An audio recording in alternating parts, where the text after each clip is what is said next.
وبركاته نحمده ونستعينه ونستغفره ونعوذ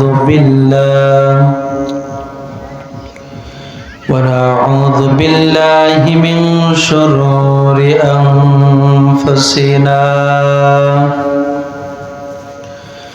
من يهدي الله فلا مضل له ومن يضلله فلا هادي له نشهد أن لا إله إلا الله وحده لا شريك له ونشهد أن سيدنا نبينا مولانا محمدا عبده ورسوله الذي أرسله بالحق بشيرا ونذيرا وداعيا إلى الله بإذنه وسراجا منيرا فقد قال الله تعالى في كلامه المجيد وفرقانه الحميد أعوذ بالله من الشيطان الرجيم بسم الله الرحمن الرحيم إن الله وملائكته يصلون على النبي يا أيها الذين آمنوا صلوا عليه وسلموا تسليما اللهم صل على سيدنا مولانا محمد وعلى آل سيدنا حبيبنا محمد اللهم صل على سيدنا مولانا محمد وعلى آل سيدنا حبيبنا محمد بلغ العلا بكماله كشف الدجى بجماله حسنت جميع خصاله صلوا عليه وآله الحمد لله আরশের মহান মালিক আল্লাহ সুবহানাহু ওয়া তাআলা দরবারে শুকরিয়া জ্ঞাপন করছি যে মহান আল্লাহ তাবারক ওয়া তাআলা আজ ঐতিহাসিক ময়দান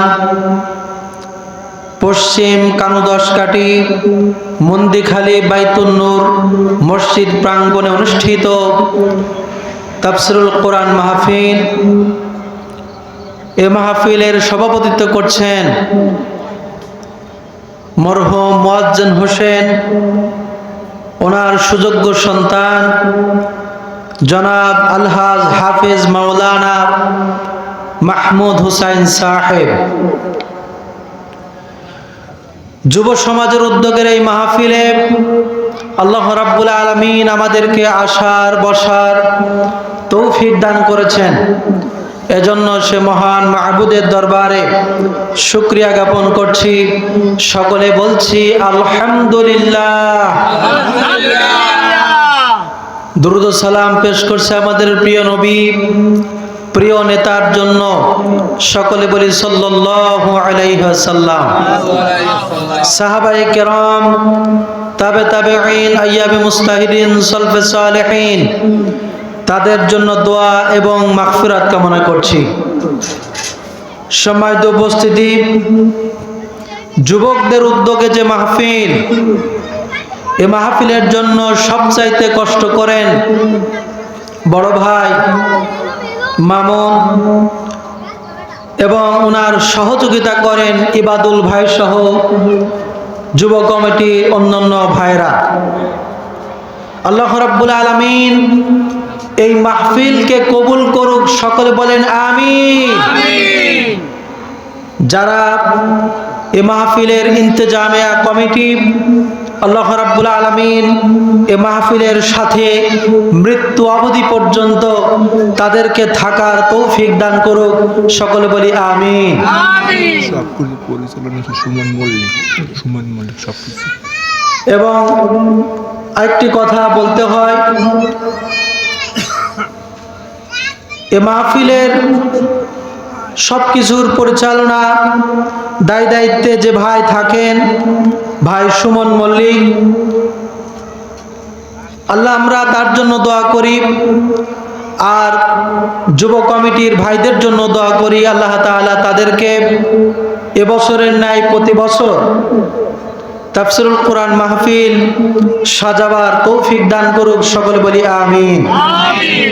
সম্মানিত উপস্থিতি, যেহেতু এই মাহফিলের একটা ধারাবাহিকতা কাজ করে, আমাকে যেই জায়গা থেকে কথা বলার জন্য পেশ করা হয়েছে, দাওয়াত দেওয়া হয়েছে, আসুন আমরা সেই জায়গা থেকে আল্লাহ পাকের আয়াত তেলাওয়াত করে নিই। আউযু বিল্লাহি মিনাশ শাইতানির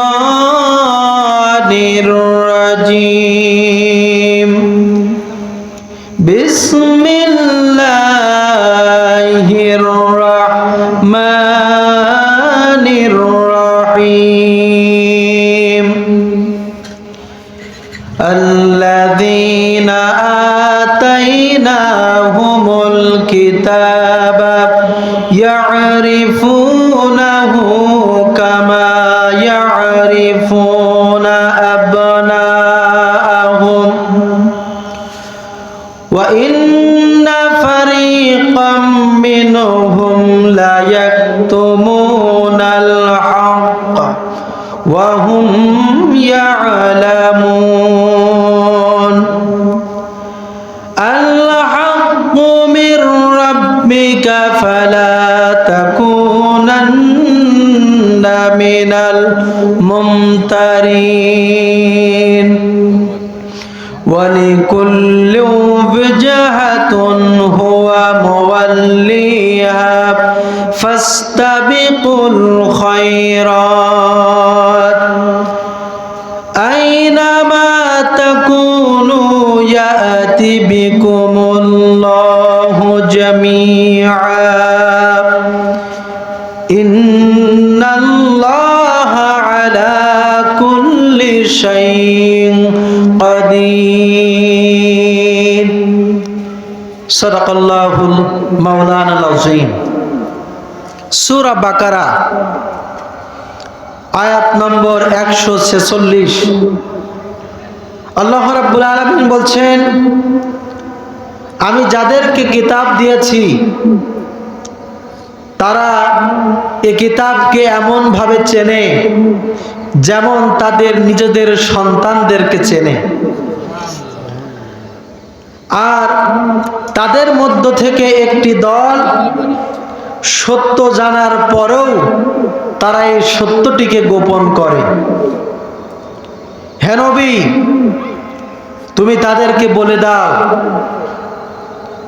তোমার মালিকের পক্ষ থেকে যে কিতাব এসেছে এটা একমাত্র সত্য কিতাব, আর তুমি সন্দেহকারীদের অন্তর্ভুক্ত হও না। প্রত্যেক জাতির জন্য ইবাদতের একটা নির্দিষ্ট পথ, একটা দিক থাকে। সুতরাং তোমরা কল্যাণকর কাজে প্রতিযোগিতা করো। তোমরা যেখানেই থাকো না কেন, আল্লাহ রাব্বুল আলামিন তোমাদেরকে একত্রিত করবেন। নিশ্চয় আল্লাহ রাব্বুল আলামিন সকল বিষয়ের উপরে ক্ষমতাবান। এ হচ্ছে তেলাওয়াতকৃত আয়াতের সরল অনুবাদ। আসুন আমরা এই আয়াতে কারিমা আল্লাহ পাকের কাছে দোয়া করি, আল্লাহ পাক আমার মতো নগণ্য গোলামকে কোরআনে কারিমের আয়াতের মূল তত্ত্ব এবং তথ্য সম্বলিত ব্যাখ্যা আপনাদের সামনে পেশ করতে পারি। আপনারা সবাই দোয়া করুন, আমরা সকলে বলি আমিন। শুরুতেই আল্লাহ তাআলা বলছেন, যাদেরকে আমি কিতাব দিয়েছি। কিতাব কাদেরকে দিয়েছে? ইতিপূর্বে যত নবী এসেছেন সমস্ত নবীর উপরে আল্লাহ পাক কিতাব নাজিল করেছেন। কোন কোন নবীকে সহিফা কিতাব, ছোট ছোট কিতাব নাজিল করেছেন। এছাড়া তাওরাত, জাবুর, ইনজিল এ ধরনের কিতাব আল্লাহ রাব্বুল আলামিন অবতীর্ণ করেছেন। সর্বশেষ আপনার আমার নবী মুহাম্মদ রাসূলুল্লাহ সাল্লাল্লাহু আলাইহি সাল্লামের উপরে আল্লাহ পাক কোরআনুল কারীম নাজিল করেছেন, বলে সুবহানাল্লাহ। এই কিতাবের মধ্যে আল্লাহ তাআলা অসংখ্য বিধান দিয়েছেন। মানবগুলি কোন পথে চললে তারা শান্তি, স্বস্তি পাবে, নিরাপত্তা পাবে, আল্লাহ রাব্বুল আলামিন সেগুলো খুলে খুলে বর্ণনা করে দিয়েছেন।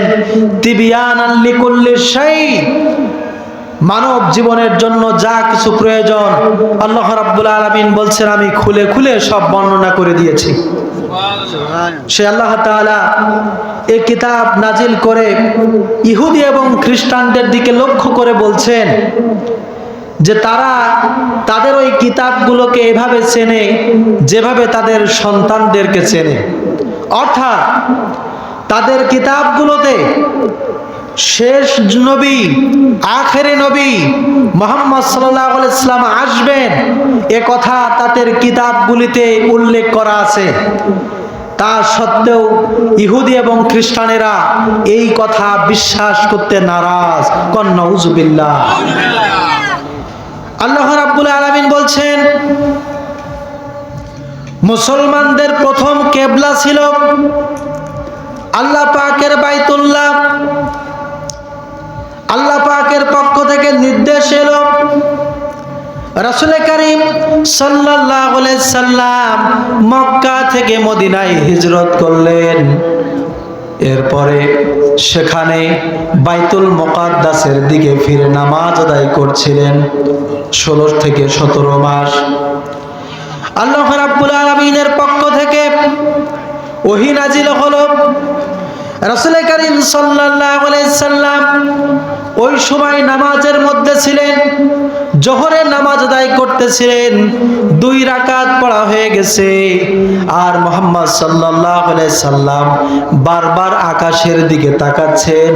যদি এমন একটা ওহী নাজিল হয়ে যেত যে বাইতুল মুকাদ্দাস থেকে ফিরায়া বাইতুল্লাহর দিকে ফিরে যদি নামাজ আদায় করতে পারতাম, এমন যদি কোনো ওহী নাজিল হয়ে যেত। আল্লাহ রাব্বুল আলামিন রাসূলুল্লাহর পেরেশানি বুঝতে পেরে আল্লাহ পাক বললেন, ক্বাদ নারা তাকাল্লুবা ওয়াজহিকা ফিস সামা। হে নবী, আমি বারবার লক্ষ্য করছি তুমি আকাশের দিকে তাকাচ্ছ। সুবহানাল্লাহ বলবেন না? ফালানুওয়ালিয়ান্নাকা কিবলাতান তারদাহা ফাওয়াল্লি ওয়াজহাকা শাতারাল মাসজিদিল হারাম। আপনার মনের আশা কবুল হয়ে গেছে, আপনি এক্ষুনি আপনার চেহারাকে বাইতুল মুকাদ্দাস থেকে ফিরিয়ে বাইতুল্লাহর দিকে আপনি ফিরিয়ে নেন। বলি সুবহানাল্লাহ। রাসূল সাল্লাল্লাহু আলাইহি ওয়াসাল্লাম 2 রাকাত পড়েছিলেন আর বাকি 2 রাকাত বাইতুল্লাহর দিকে ফিরে নামাজ আদায় করলেন। সুবহানাল্লাহ বিহামদিহি। এই যে একটা ঘটনা আল্লাহ পাক পেশ করলেন, ইহুদি এবং খ্রিস্টানরা তারা জানে যে প্রথম কেবলা, মুসলমানদের প্রথম কেবলা হচ্ছে বাইতুল্লাহ। এ কথা জানার পরেও তারা মুহাম্মদ সাল্লাল্লাহু আলাইহি ওয়াসাল্লামের বিরোধিতা করার জন্য তারা এই দাওয়াতটাকে গ্রহণ করেনি, বরং তারা বেঁকে বসেছে। তারা বাইতুল মুকাদ্দাস থেকে ফিরে বাইতুল্লাহর দিকে ফিরে নামাজ আদায় করেনি। এটা যে তারা করলো না, আল্লাহ পাক নামাজের মধ্যে তাদেরকে একটা বিরাট পরীক্ষায় ফেললেন যে কারা প্রকৃতপক্ষে ঈমানদার আর কারা মুনাফিক আর কারা ইতিপূর্বের ইহুদি খ্রিস্টান ওই পন্থী যারা, আল্লাহ পাক তাদেরকে সকলের সামনে পরিচয় ঘটিয়ে দিলেন। সুবহানাল্লাহ।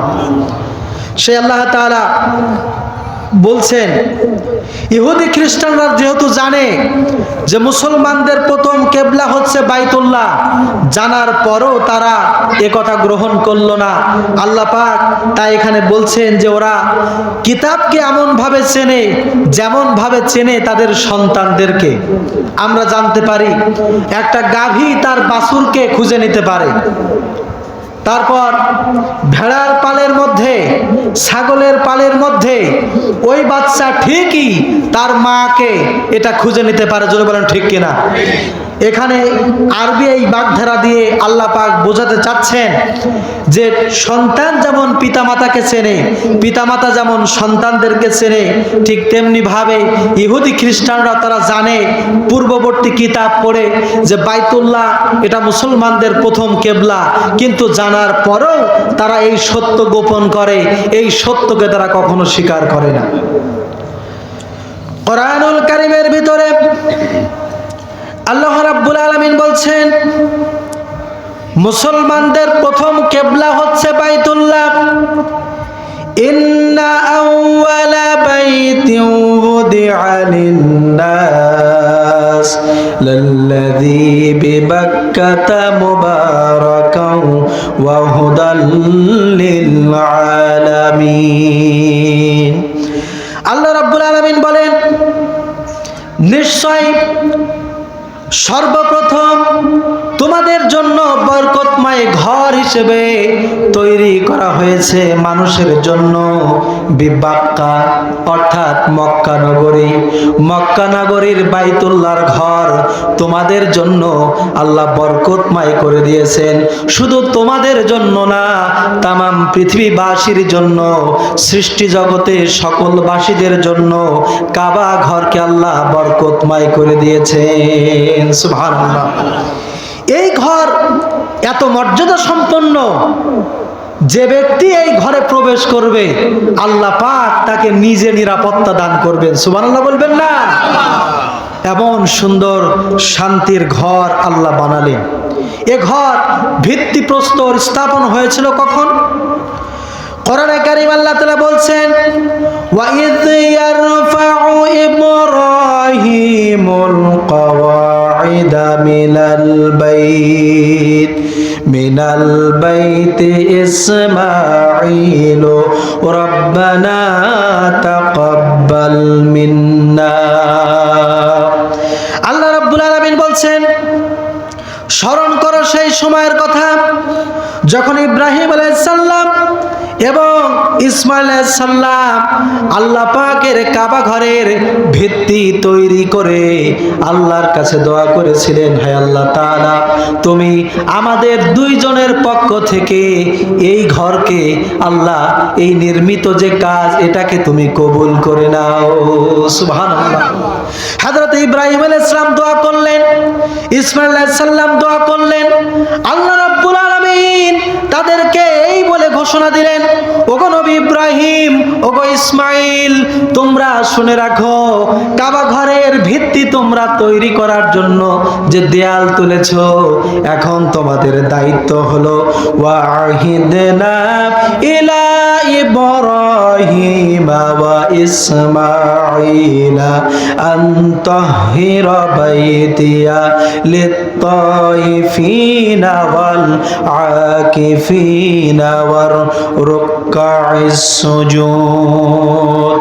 আল্লাহ রাব্বুল আলামিন বলে দিলেন, ওগো নবী ইব্রাহিম, ওগো ইসমাইল, শুনে রাখো, তোমরা এই ঘরকে পবিত্র রাখো তাদের জন্য যারা এই ঘর তাওয়াফ করে, প্রদক্ষিণ করে, এই ঘরে যারা ইতিকাফ করে অবস্থান করে, যারা রুকু করে, সেজদা করে, আল্লাহর আনুগত্যের সাথে যারা রুকু করে, সেজদা করে, তাওয়াফ করে, তাদের জন্য এই ঘরকে পবিত্র করে রাখো। সুবহানাল্লাহ। এই দায়িত্ব আল্লাহ রাব্বুল আলামিন দিয়ে দিলেন। এত সব কথা জানার পরেও সেই জামানার মানুষগুলি, তারা যারা ইহুদি খ্রিস্টান হয়েছে, মুশরিক হয়েছে, তারা জানে মুসলমানদের প্রথম কিবলা হলো বাইতুল্লাহ, কিন্তু এই বাইতুল্লাহকে তারা গ্রহণ করে না, বরং তারা কি করে? আল্লাহ বলছেন, ওয়া ইন্না ফারিকাম মিনহুম লা ইয়াকতুমুনাল হাক্কা ওয়া হুম ইয়ালামুন। আল্লাহ রাব্বুল আলামিন বলেন, এরা জানার পরও তাদের মধ্যে একটি দল, তারা আল্লাহর এই সত্য কথাকে জেনে শুনে তারা গোপন করে। নাউযুবিল্লাহ। তারা জেনে বুঝেই গোপন করে। এখন যারা সত্য গোপন করে, কোরআনের হকের দাওয়াত যারা গোপন করে, তাদের জন্য কি কোনো শাস্তি নেই? অবশ্যই আছে। আল্লাহ রাব্বুল আলামিন তাদেরকে জালেম সাব্যস্ত করেছেন। কোরআনে কারীম থেকে শুনুন, আল্লাহ রাব্বুল আলামিন বলছেন, ওয়ামান আযলামু মিম্মান কাতামা শাহাদাতান ইনদাহু মিনাল্লাহ। তার চাইতে বড় জালেম আর কে হতে পারে যে ব্যক্তি আল্লাহর পক্ষ থেকে দেয়া সত্যকে গোপন করে। নাউযুবিল্লাহ। তারা বড় জালেম যেহেতু তারা আল্লাহর কথাকে গোপন করে।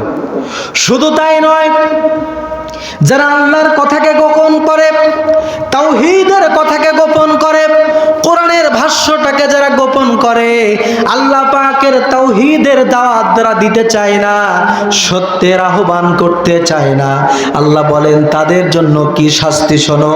ইন্নাল্লাযীনা ইয়াকতুমুনা মা আনজালনা মিনাল বায়্যিনাতি ওয়াল হুদা মিন বা'দি মা বায়্যানাহু লিন-নাস। আল্লাহ রাব্বুল আলামিন বলছেন, নিশ্চয় যারা গোপন করে, আমি আল্লাহ রাব্বুল আলামিন কোরআনের মধ্যে যে সুস্পষ্ট হেদায়েত আর নিদর্শনাবলী যা আমি নাজিল করেছি, যা বর্ণনা করেছি, ফিল কিতাব, এই কিতাবের মধ্যে যা আমি পেশ করেছি, এই কথাকে জানার পরও যারা গোপন করে, আল্লাহ বলেন, উলাইকা ইয়ালআনুহুমুল্লাহ। আল্লাহ রাব্বুল আলামিন তাদেরকে লানত করে। নাউযুবিল্লাহ। আল্লাহ লানত করে। শুধু তাই নয়, ওয়ায়ালআনুহুমুল লাঈনুন। দুনিয়ার বুকে যারা অভিশাপ দেয়, ফেরেশতারা অভিশাপ দেয়, আসমানে যারা আছে তারা অভিশাপ দেয়, এই জমিনবাসীদের মধ্যে যারা আছে এদের অভিশাপও তাদের উপরে, যারা সত্য কথা জানার পরও যারা গোপন করে। নাউযুবিল্লাহ। এজন্য সত্যকে গোপন করা যাবে না। কেন? আল্লাহ রাব্বুল আলামিন তার পরবর্তী আয়াতে বলছেন, আল্লাহ হাক্কু মির রাব্বিকা ফালা তাকুনান্না মিনাল মুমতারিন। হে নবী, তুমি তাদেরকে বলো, তোমার মালিকের পক্ষ থেকে যেটা নাজিল হয়েছে, তুমি যে সত্যটা নাজিল হয়েছে, এই সত্যকে গ্রহণ করো। খবরদার তোমরা সন্দেহ পোষণকারীদের দলে শামিল হয়েও না। এখন সন্দেহকারী কারা? এ কোরআন মুসলমানের ঘরে জন্মগ্রহণ করার পরেও অনেক মুসলমানের মনে সন্দেহ আছে যে এই কোরআন দিয়ে দেশ, সমাজ এবং রাষ্ট্র চালনা করা কি আদৌ সম্ভব? এ কোরআন দিয়ে কি দেশ চলবে? এ কোরআন দিয়ে কি সমাজ চলবে? এ কোরআন দিয়ে কি রাষ্ট্রের সমস্ত পররাষ্ট্রনীতি, যুদ্ধনীতি, বন্দিনীতি সবগুলো চলবে? এরাও সন্দেহের তালিকায় পড়বে। আল্লাহ রাব্বুল আলামিন বলছেন, এটা আল্লাহর পক্ষ থেকে সত্য কিতাব, এমন সত্য কিতাব যার মধ্যে কোনো ভুল প্রবেশের কোনো কায়দা নাই। আল্লাহ পাক বলছেন, যালিকাল কিতাবু লা রাইবা ফি, এটি এমন একটি কিতাব যার মধ্যে কোনো সন্দেহ নাই। বলি সুবহানাল্লাহ। কোনো সন্দেহ আল্লাহ পাক রাখেননি। শুধু তাই নয়, সন্দেহ তো নাই, বরং এই কোরআনের ভিতরে সন্দেহ ঢোকাবার মতো এমন কোনো কথা পেশ করাবার কোনো কায়দা নয়।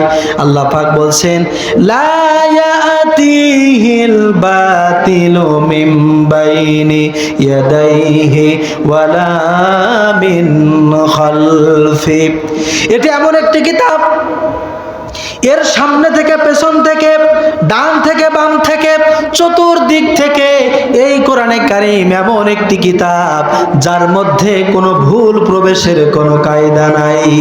সুবহানাল্লাহ।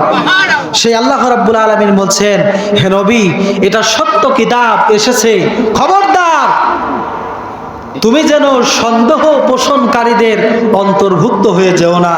তার মানে সন্দেহ করে ওই যে আল্লাহ পাকের বক্তব্য যে বাইতুল্লাহর দিকে ফিরে নামাজ আদায় করতে হবে, তুমি যেন তোমার সিদ্ধান্তকে পরিবর্তন করো না। বলি সুবহানাল্লাহ।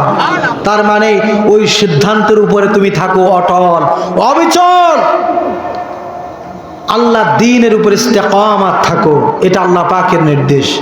আল্লাহ পাক বলছেন, নবী, তুমি যদি আমার দ্বীন থেকে সামান্যতম কাফেরদের দিকে ঝুঁকে যেতে, আমি আল্লাহ রাব্বুল আলামিন দুনিয়া এবং আখিরাতে তোমাকে রক্ষা করার মতো কাউকে দুনিয়ায় আমি রাখতাম না, তোমাকে হেফাজত করার মতো কেউ থাকতো না।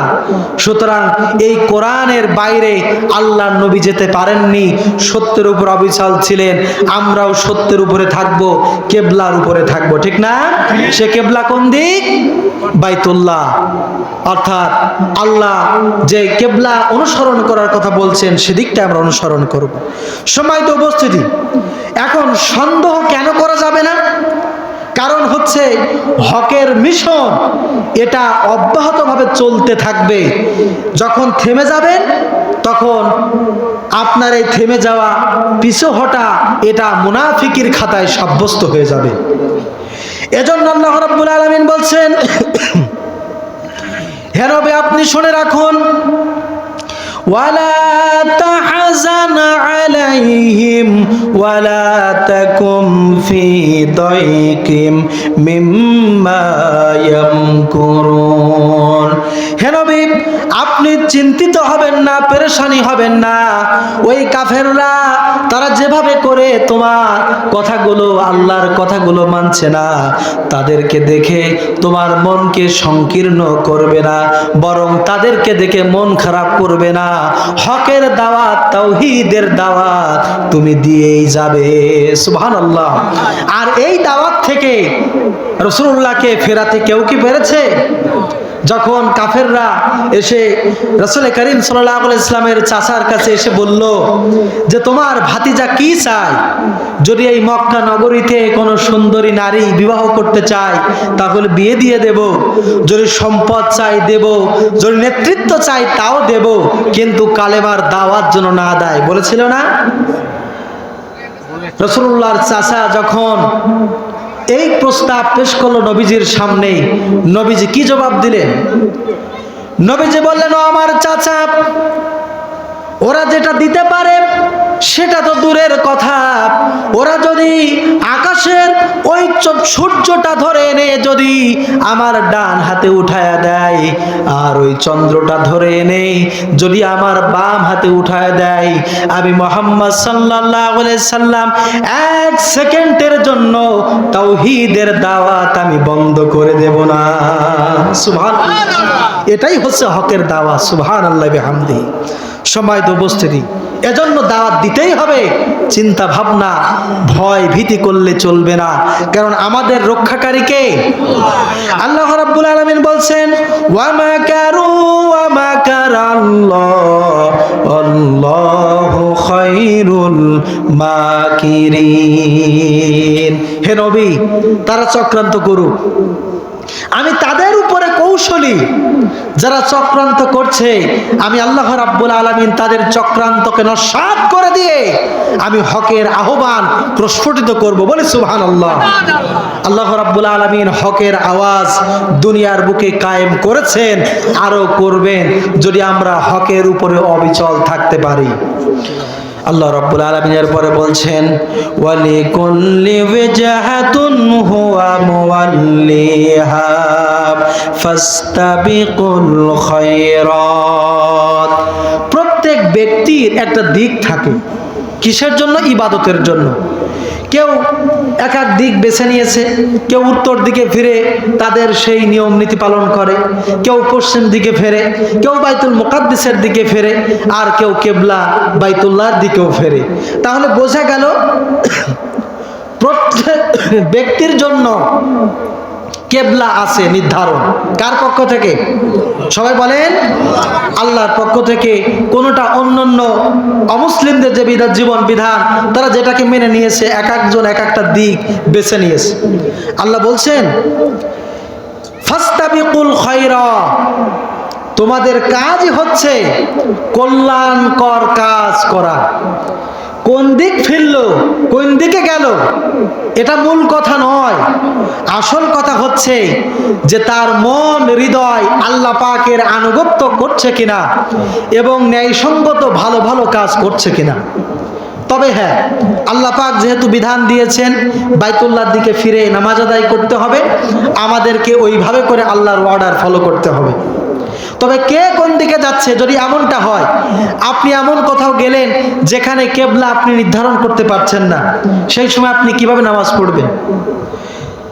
সেই জায়গায় নামাজ পড়তে গেলে ফাইনামা তুয়াল্লু ফাসাম্মা ওয়াজহুল্লাহ, এখন তুমি যেদিকেই ফেরো ওই দিকটা আল্লাহর। বলে সুবহানাল্লাহ। আপনি প্লেনে যাচ্ছেন কোথাও, নামাজের ওয়াক্ত হয়ে গেছে, প্লেনের মধ্যে আছে, নামাজ আদায় করবেন, এখন কি আপনি কেবলা কোন দিকে আছে দিক নির্ণয় করতে পারবেন? এই জায়গায় আপনি যদি নামাজ আদায় করেন ফাইনামা তুয়াল্লু ফাসাম্মা ওয়াজহুল্লাহ, এখন চেহারা যেই দিকে আমার কেবলাও সেই দিকে, কারণ কবুলিয়াতের দায়িত্ব কার? আমরা যে নামাজ পড়ি এটা কবুল করেন কে? আল্লাহ পাক। সুতরাং এটা মূল বিষয় না যে কে কোন দিকে ফিরলো, কল্যাণমূলক কাজ করা লাগবে। আল্লাহ বলছেন আইনামা তাকুনু ইয়াতি বিকুমুল্লাহ, তোমরা যেখানেই যাও না কেন আমি আল্লাহ রাব্বুল আলামিন ইয়াতি বিকুমুল্লাহু জামিয়া, তোমাদের সকলকে একত্রিত করব। আল্লাহ পারবেন কিনা? পারবেন কিনা বলেন? অবশ্যই পারবেন। আল্লাহ আমাদেরকে একত্রিত করতে পারবেন। ইন্নাল্লাহ আলা কুল্লি শাইইন কাদির, আল্লাহ সকল বিষয়ের উপরে ক্ষমতাবান। ক্ষমতার মালিক কে? আল্লাহ পাক ক্ষমতাবান। তাহলে কল্যাণমূলক কাজ কিভাবে করব আমরা? আল্লাহ রাব্বুল আলামিন সূরা বাকারার ভিতরে বলছেন লাইসাল বিররা আন তুআল্লু উজুহাকুম কিবালাল মাশরিকি ওয়াল মাগরিব ওয়ালাকিন্নাল বিররা মান আমানা বিল্লাহি ওয়াল ইয়াউমিল আখির ওয়াল মালাইকাতি ওয়াল কিতাবি ওয়ান নাবিয়্যিন। পূর্ব পশ্চিমে মুখ ঘোরানোটাই আসল কথা না। আসল কথা যে ব্যক্তি আল্লাহর উপর ঈমান আনবে, আসল সৎ কাজ হবে তখন যে ব্যক্তি আল্লাহর উপর ঈমান আনবে, আখিরাত দিবসের উপর ঈমান আনবে, ফেরেশতার উপর ঈমান আনবে, আল্লাহর কিতাবের উপর ঈমান আনবে, আল্লাহর নবীদের উপর ঈমান আনবে। এটাই হচ্ছে কল্যাণকর কাজ। এই কাজ যারা করবে, আল্লাহ বলছেন কোন দিকে মুখ ঘোরালো এটা মূল বিষয় নয়, বরং আসল কথা হচ্ছে আল্লাহমুখী হওয়া, আল্লাহর নবীদেরকে গ্রহণ করা, ফেরেশতাদেরকে গ্রহণ করা, তারপর কিতাবকে গ্রহণ করা। এটাই হচ্ছে মূল কাজ তাদের জন্য। আর কি ওয়াতাল মাল আলা হুব্বিহি যাবিল কুরবা ওয়াল ইয়াতামা ওয়াল মাসাকিন, নিকটবর্তী যারা আছে অনাথ অনাথিনী তাদের পেছনে দান করা, তাদের পেছনে ব্যয় করা।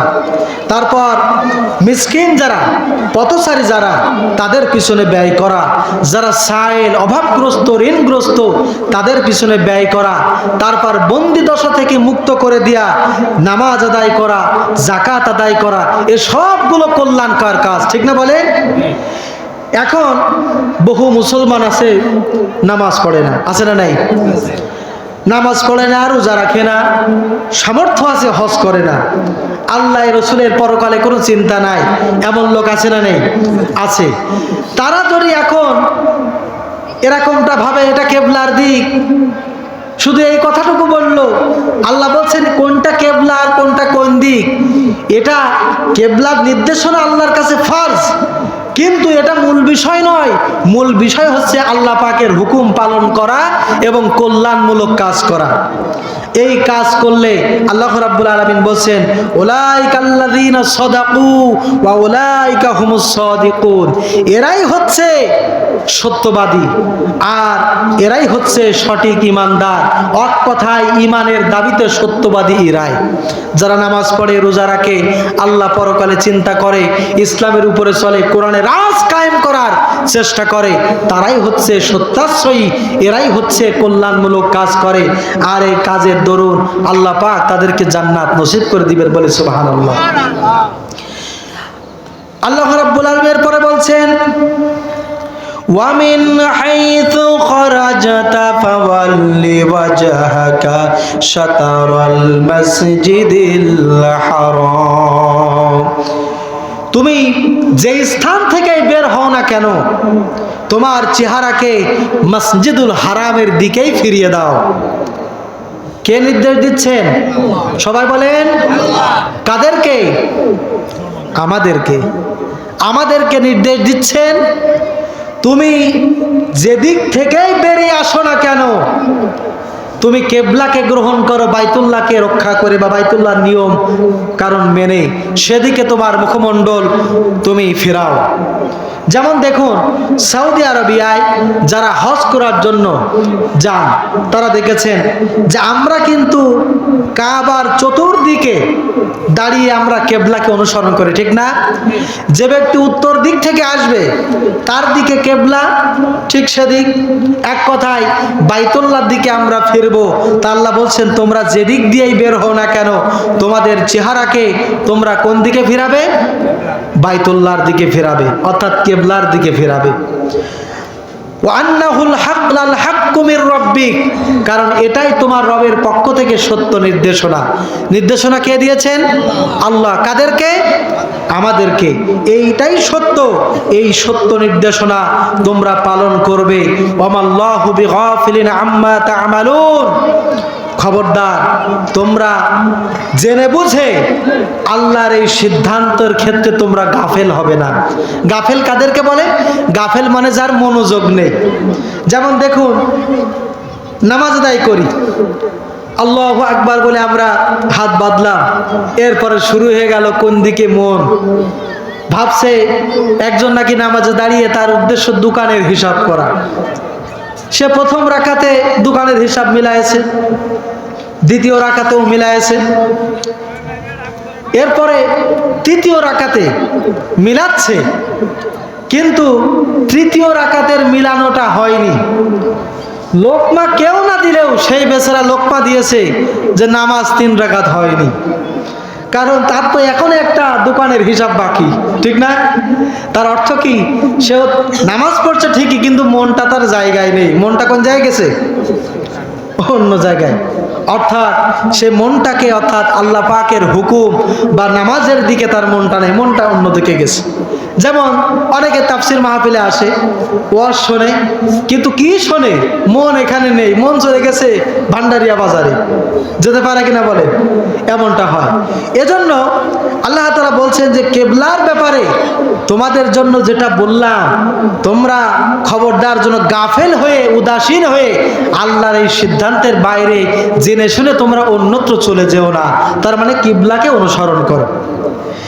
আল্লাহ রাব্বুল আলামিন পরে বলছেন, ওয়া মিন হাইথু খারাজতা ফাওয়াল্লি ওয়াজহাকা শাতরাল মাসজিদিল হারাম ওয়া হাইথু মা কুনতুম ফাওয়াল্লু উজুহাকুম শাতরাহু লিআল্লা ইয়াকুনা লিন-নাসি আলাইকুম হুজ্জা।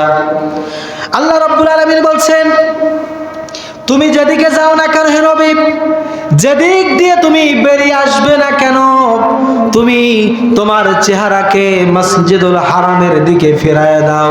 ওয়া হাইথু মা কুনতুম ফাওয়াল্লু ওজুহাকুম, যেখানেই যাও, যেই যে দিক দিয়ে যাও, আর অন্যত্র হোক যেই পর্যায়ে দিয়ে যাও না কেন, যেদিক দিয়ে ফেরো না কেন, তোমাদের চেহারাকে তোমরা বাইতুল্লাহর দিকে ফিরায় নাও। এই কারণে লিআল্লা ইয়াকুনা লিন-নাসি আলাইকুম হুজ্জা, যাতে করে আল্লাহ রাব্বুল আলামিন বলছেন মানুষেরা তোমাদের বিরুদ্ধে কোনো ধরনের কোনো দলিল পেশ করতে না পারে। এজন্য এককভাবে কিবলার দিকে ফিরে যাও। সুবহানাল্লাহ বলে। এখানে একই আয়াত তিনবার বলা হয়েছে। কয়বার? তিনবার। কোরআনের ভিতরে যখন আল্লাহ পাক কোনো নির্দেশনা দেন, তখন তার মধ্যে কিছু হিকমা থাকে। সেই হিকমাটা হচ্ছে এই যে আল্লাহ পাক এক কথা একাধিকবার বলার পিছনে কারণ হচ্ছে এই যে এই বিষয়টা যেন গুরুত্বের সাথে দেখে। এখন নবী সাল্লাল্লাহু আলাইহি ওয়াসাল্লাম কিবলার দিকে নামাজ পড়তে পড়তে যদি হঠাৎ আবার অন্যদিকে ফিরে যায়, তাহলে ওই লোকেরা প্রশ্ন করবে আবার কেমন? একবার বাইতুল মুকাদ্দাসের দিকে ফিরে নামাজ আদায় করে, আবার একবার বাইতুল্লাহর দিকে ফেরে, আবার মাঝে মধ্যে বাইতুল মুকাদ্দাসের দিকে ফেরে, এ আবার কেমন? এরকম প্রশ্ন তারা তুলতে পারত। কিন্তু আল্লাহ পাক তিনটি আয়াতের মাধ্যমে এই তথ্য পেশ করে দিলেন, খবরদার। আল্লাহ বললেন যে তোমাদের চেহারাকে ওই একদিকেই রাখো, এক কথায় বাইতুল্লাহর দিকে, অন্যত্র তোমাদের চেহারা ঘোরায়ও না। যদি তোমরা এই দায়িত্ব পালন করো তাহলে কি হবে? আর এই কথা সবাই তো গ্রহণ করবে না, ইল্লাল্লাযীনা যালামু মিনহুম, যারা জালেম তাদের কথা আলাদা। আল্লাহ বোঝাতে চাইলেন যদি তোমরা কিবলাকে অনুসরণ করে যদি মাঝে মধ্যে অন্যদিকে ফেরো, তাহলে কাফেররা তারা তো তোমাদের বিরোধিতা করবে, অন্য মানুষেরাও বিরোধিতা করবে। কিন্তু ওই কিবলার দিকেও যদি ফিরে থাকো, তাহলে এক শ্রেণীর জালেম আছে, ওরা ভালো করলেও ভালোটা চোখে দেখে না, ঠিক কিনা বলেন? তার মানে ওদের সামনে যত ভালো কথা, ভালো কাজ পেশ করা হোক, ও ভালো কাজ, ভালো কথা তারা মানতে চায় না। তার কারণ কি? তারা জালেম। জালেমের কাজ হচ্ছে জুলুম করা। আর জুলুমটা মানুষ এমনি এমনি করে নাকি জোর করে করে? জোর করে করে না। এই যে বাংলাদেশের বুকে আলেমদেরকে ফাঁসি দেওয়া হলো, যারা দিলেন তারা কি জুলুম করেছে না? এই জুলুমটা কি এমনি এমনি হয়েছে নাকি জোর করে হয়েছে বলেন? এই জোর করে দাম্ভিকতার সাথে যারা আলেমদেরকে ফাঁসি দিয়েছ, তোমাদের পরিণতি আজ কোথায়? তোমরা কোথায়? আল্লাহ পাক জুলুমকারীকে বরদাস্ত করেন না, জালেমদেরকে আল্লাহ পাক সহ্য করেন না। তাদেরকে দুনিয়াও লাঞ্ছিত করেন আর আখিরাতে লাঞ্ছিত করবেন, এটা আল্লাহ পাকের ওয়াদা। বলি সুবহানাল্লাহ। আল্লাহ রাব্বুল আলামিন বলছেন এখন তোমরা কি করবে? কিবলার এই নির্দেশনার কথা বললাম, কোরআনের ভালো ভালো নেককার কাজের কথা বললাম। এখন তোমাদের দায়িত্ব কি?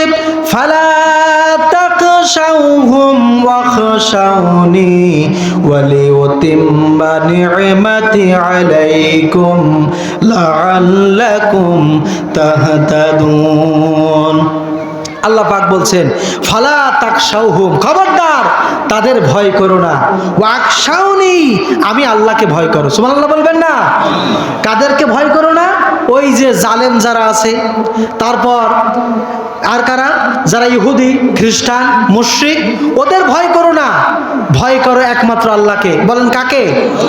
আল্লাহ পাকের ভয় যদি আমরা করি তাহলে এই ভয় আমাদেরকে শ্রেষ্ঠ মুমিনদের কাতারে দাঁড় করাবে আর বিরাট বড় নিয়ামত আল্লাহ দান করে দিবেন। বলি সুবহানাল্লাহ। ভয় করতে হবে কার? আল্লাহ রাব্বুল আলামিন বলছেন ইয়া আইয়ুহাল্লাযীনা আমানুত্তাকুল্লাহা হাক্কা তুকাতিহি ওয়া লা তামুতুন্না ইল্লা ওয়া আনতুম মুসলিমুন। হে বিশ্বাসীরা, তোমরা যারা ঈমান এনেছো, তোমরা ভয় করো আল্লাহকে যেমনটি ভয় করা উচিত। আর খবরদার তোমরা মুসলমান না হয়ে মৃত্যুবরণ করো না। কত কঠিন কথা! মুসলমান হয়ে মৃত্যুবরণ করতে হবে। আমাদের হাত দুটোকে মুসলমান করতে হবে, আমাদের কান দুটোকে মুসলমান করতে হবে। হাত মুসলমান হওয়ার অর্থ হলো এই হাত দিয়ে কোনো অন্যায় কাজ করা যাবে না, হারাম জিনিস ধরা যাবে না, পরনারী স্পর্শ করা যাবে না। আল্লাহ যে কানের নিয়ামত দিয়েছেন, এই কান দিয়ে গান শোনা যাবে না। ঠিক কিনা বলেন? এই যে এখানে আমরা এসেও এই পাশ থেকে আওয়াজ আসলো, গানের আওয়াজ শুনেছেন না? আপনাদেরকে কান পেতে শোনার কথা বলছি না, কিন্তু এই অশ্লীল গান আল্লাহ আপনার কান দিয়েছেন কি ওই গান শোনার জন্য? না, বরং এই কানকে মুসলমান বানাতে হবে। এই কান দিয়ে কোরআন তেলাওয়াত শুনতে হবে, এই কান দিয়ে আল্লাহর কোরআনের কথা শুনতে হবে, তাফসীর মাহফিলে যেতে হবে, আল্লাহর দ্বীনের কথাগুলো শুনতে হবে, বুঝতে হবে। এই হৃদয়, এই কান, এই হাত, এটাকে মুসলমান বানাতে হবে। আমাদের চোখকে মুসলমান বানাতে হবে। চোখও মুসলমান হবে? হ্যাঁ হবে।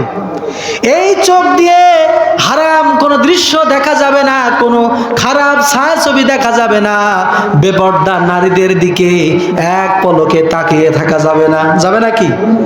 এই চোখ দুটো যদি আপনি আল্লাহ পাকের হুকুম অনুসরণ করে যদি আপনি নিয়ন্ত্রণ করতে পারেন, আল্লাহ রাব্বুল আলামিন বলছেন চোখটাও মুসলমান হয়ে গেল।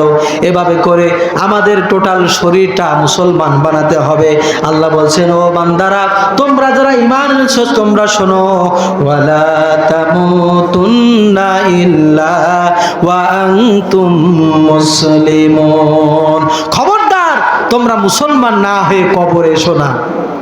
তার মানে মুসলমান না হয়ে যদি কবরে যায় তাহলে জাহান্নাম ছাড়া কোনো পথ নাই।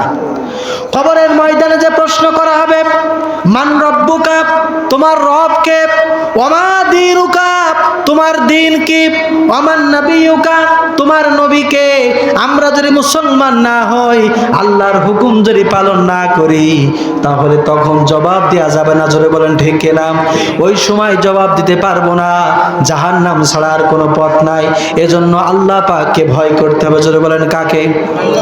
আল্লাহ রাব্বুল আলামিনকে ভয় করলেই হবে না, বরং আল্লাহ রাব্বুল আলামিনকে ভয় করার সাথে সাথে আল্লাহ পাককে মহব্বত করতে হবে। বলে সুবহানাল্লাহ।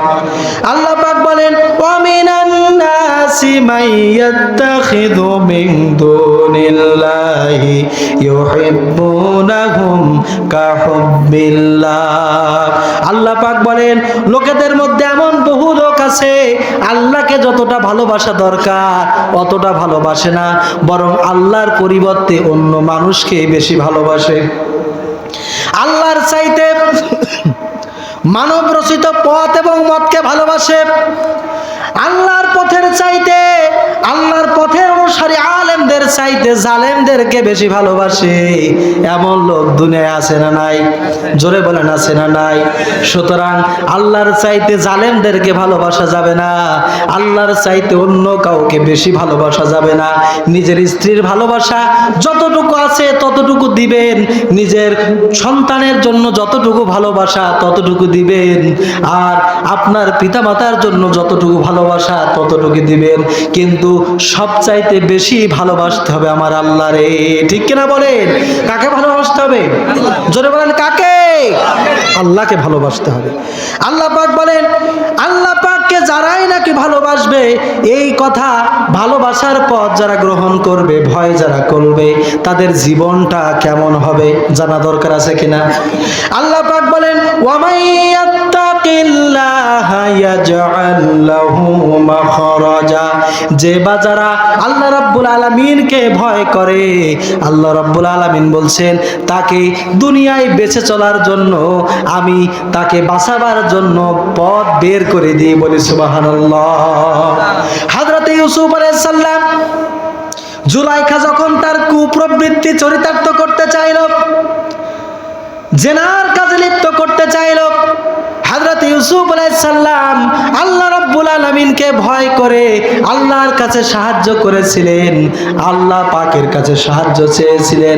রব্বুল আলামিন তার জন্য এমন দরজা খুলে দিলেন।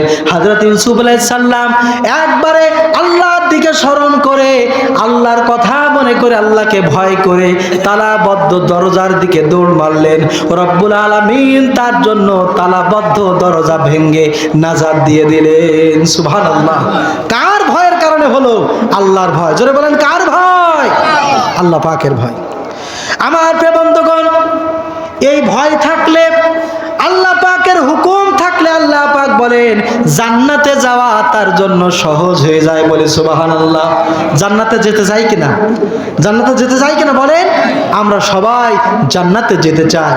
আল্লাহ রাব্বুল আলামিন বলছেন, ইয়া আইয়ুহাল্লাযীনা আমানু ইন তাত্তাকুল্লাহা ইয়াজআল লাকুম ফুরকানা ওয়া ইউকাফির আনকুম সাইয়্যাতিকুম ওয়া ইয়াগফির লাকুম আল্লাহু যুল ফাদলিল আযীম।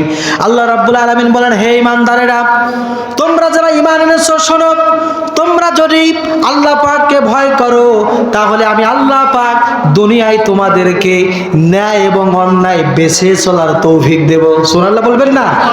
কোনটা ন্যায় কোনটা অন্যায়, কোনটা ভালো কোনটা খারাপ, এটা বোঝার মতো জ্ঞান, বোঝার মতো যোগ্যতা আমি আল্লাহ তোমাদেরকে দান করে দিব। শুধু তাই নয়, তোমাদের ভিতরে যত অপরাধ আছে, যত অন্যায় আছে, আমি আল্লাহ রাব্বুল আলামিন ওই অন্যায়গুলোকে মাফ করে দিব। সুবহানাল্লাহ। আল্লাহ পাক যদি আমাদের অন্যায় মাফ করে দেন, এই দুনিয়ার বুকে হকের রাস্তা চিনার তৌফিক দেন, এর চাইতে বড় নিয়ামত আর হতে পারে না।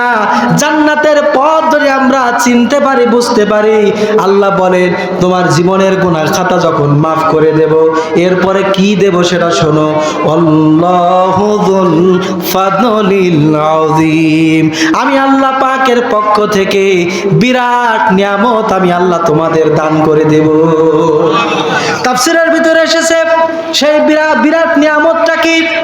প্রশ্ন হতে পারে কিনা? সেই বিরাট নিয়ামত হলো আল্লাহ রাব্বুল আলামিন আমাদের জন্য যে জান্নাত বানিয়ে দিয়েছেন, ওই জান্নাত আমাদেরকে দান করে দিবেন। বলে সুবহানাল্লাহ। আল্লাহ পাক বলেন, ইন্নাল্লাহা ইশতারা মিনাল মুমিনিনা আনফুসাহুম ওয়া আমওয়ালাহুম বিআন্না লাহুমুল জান্নাহ। আল্লাহ পাক বলেন, আমি আমার মুমিনের কাছ থেকে তার জান এবং মালকে খরিদ করে নিয়েছি, আর বিনিময়ে আমার মুমিন বান্দাকে আমার জান্নাত দান করে দেওয়ার ওয়াদা করেছি। বলে সুবহানাল্লাহ। আল্লাহ পাক কিনবেন কি? জান এবং মাল। এই জান এবং মাল দিয়েছেন কে?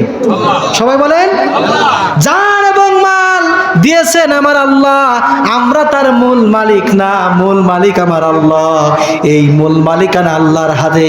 এই জন্য আল্লাহর মালিকানায় জান এবং মালকে যদি আল্লাহর কাজে লাগাতে পারি, মিছিল, মিটিং, স্লোগান, নারায়ে তাকবীরের স্লোগান, এই স্লোগানগুলো যদি আল্লাহর কাজে লাগাতে পারি, আল্লাহ পাক বলছেন, বান্দা তোমার জন্য জায়গা অন্য কোথাও না, তোমার জন্য জায়গা হলো আমার জান্নাত। এমন জান্নাত, জান্নাতুন তাজরি মিন তাহতিহাল আনহার, এমন জান্নাত যেই জান্নাতের তলদেশ দিয়ে ঝর্ণাধারা প্রবহমান। আল্লাহ পাক দুধের নহর রাখবেন, আল্লাহ পাক মধুর নহর রাখবেন। আল্লাহ পাকের জান্নাতি বান্দাদেরকে এই নাজ নিয়ামতে পরিপূর্ণ করে দিবেন। সুবহানাল্লাহ। এই নাজ নিয়ামতে পরিপূর্ণ করে দিবেন। মানুষগুলি আল্লাহ পাকের জান্নাতের নিয়ামত পাওয়ার পরে, আল্লাহর জান্নাত সামনে দেখার পরে লোকটা বসে পড়বে। ফেরেশতারা বলবে, ওগো আল্লাহর বান্দা, এটা তো মূল জান্নাত না, আরো সামনে যাও। লোকটি তখন বলবে, এর চাইতেও ভালো জায়গা কি আছে? আল্লাহ রাব্বুল আলামিন তখন বলবেন, ওয়ালা দাইনা মাজিদ, আমি আল্লাহর কাছে আরো অনেক নিয়ামত আছে। বলি সুবহানাল্লাহ। সেই জান্নাতের নিয়ামত আল্লাহ আমাদেরকে দিবেন যদি আমরা আল্লাহকে ভয় করতে পারি। যদি বলেন কাকে? আল্লাহকে যদি ভয় করতে পারি, ওই নিয়ামত আল্লাহ দিবেন। আর কি করবেন? আল্লাহ বলছেন, ওয়ায়ুতিম্মা নি'মাতি আলাইকুম লাআল্লাকুম তাহতাদুন, তোমাদেরকে আমি নিয়ামতে পূর্ণ করে দেব। কে নিয়ামত দিবেন? বলে তো কে দিবেন? আল্লাহ নিয়ামত দিবেন। সেই নিয়ামত এই দুনিয়ার বুকে আমরা আল্লাহ পাকের কত নিয়ামত আমরা ভোগ করতেছি। আমাদের মুখে দাঁত ছিল না, ছিল নাকি ছোট্টবেলায়?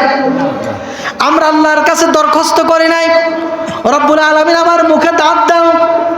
আল্লাহ পাক বান্দার প্রয়োজন অনুসরণ করে, বান্দার প্রয়োজন জেনে বুঝে আল্লাহ রাব্বুল আলামিন আমাদেরকে যেই সময় আমাদের শুধু দুধের খাবারে আমাদের পেট ভরবে না, হেলথফুল অর্থাৎ হেলদি স্বাস্থ্যবান খাদ্য প্রয়োজন এবং শক্ত খাবার প্রয়োজন, আল্লাহ রাব্বুল আলামিন আমাদের জন্য কচি কচি দাঁত তৈরি করেছেন। বলি সুবহানাল্লাহ। এবং এই দাঁতকে একবারে বড় করেননি, করেছেন নাকি? ধীরে ধীরে করেছেন। আল্লাহ পাক আমাদেরকে সুগঠিত করেছেন, এভাবে নিয়ামত দিয়ে আল্লাহ পাক পূর্ণ করেছেন। এই যে নিয়ামত, এই নিয়ামত আল্লাহ পাকের অসংখ্য বান্দাদেরকে, অনেক জাতিদেরকে আল্লাহ দিয়েছিলেন, নাকি দেন নাই? দিয়েছেন। কিন্তু তারা এই নিয়ামতকে অস্বীকার করেছে, আল্লাহর হুকুম পালন করেনি। ইহুদি এবং খ্রিস্টানেরা, তাদেরকে আল্লাহ পাক দুনিয়া ইতিপূর্বে বা বনী ইসরাইল জাতি যারা ছিল তাদেরকে অনেক মর্যাদা, অনেক সম্মান, অনেক নিয়ামত আল্লাহ দিয়েছেন। কিন্তু তারা এই নিয়ামতের নাশুকরি করে তারা অন্যায়ভাবে আল্লাহ নবীদেরকে হত্যা করেছে। ঠিক কিনা বলেন? আল্লাহ নবীদেরকে হত্যা করেছে, এমনকি আল্লাহর হুকুম তারা পালন করে নাই। ইহুদি খ্রিস্টানরা এ কারণে গোমরাহ হয়েছে। কিন্তু নিয়ামত আল্লাহ তাদেরকেও দিয়েছিলেন। সুবহানাল্লাহ বলেন। একটু চায়ের ব্যবস্থা করেন, একটু হালকা চায়ের ব্যবস্থা করেন। সম্মানিত উপস্থিতি, আল্লাহ তাআলা যে নিয়ামত দিয়েছিলেন বনী ইসরাইল জাতিদেরকে, আসুন কোরআন থেকে শুনি। কোরআনে কারীম বলছে, ইয়া বনি ইসরাঈল আযকুরু নি'মাতিয়াল্লাতী আন'আমতু আলাইকুম ওয়া আন্নী ফাদ্দালতুকুম আলাল আলামিন। আল্লাহ পাক বলছেন, হে বনী ইসরাঈলেরা, আমি আল্লাহ পাক তোমাদেরকে নিয়ামত দান করেছিলাম। ইতিপূর্বে বহু নিয়ামত তোমাদের উপরে দান করেছি এবং আমি তোমাদেরকে তামাম দুনিয়াবাসীর উপরে সম্মান দান করেছি। আল্লাহ তাআলা বনী ইসরাইল জাতিদেরকে সম্মান দিলেন। দুর্ভাগ্যজনক সত্য, সেই সম্মানের আসনে অনেকেই আসতে পারেনি, অনেকেই মুসলমান হয়নি, তারা ইহুদি এবং খ্রিস্টান হয়ে গেছে। জোরে বলেন ঠিক কিনা? এজন্য আল্লাহ নিয়ামত দিয়েছিল, নিয়ামত ছিনিয়ে নিয়েছে। কেন নিল? কারণ রবের হুকুম পালন করেনি।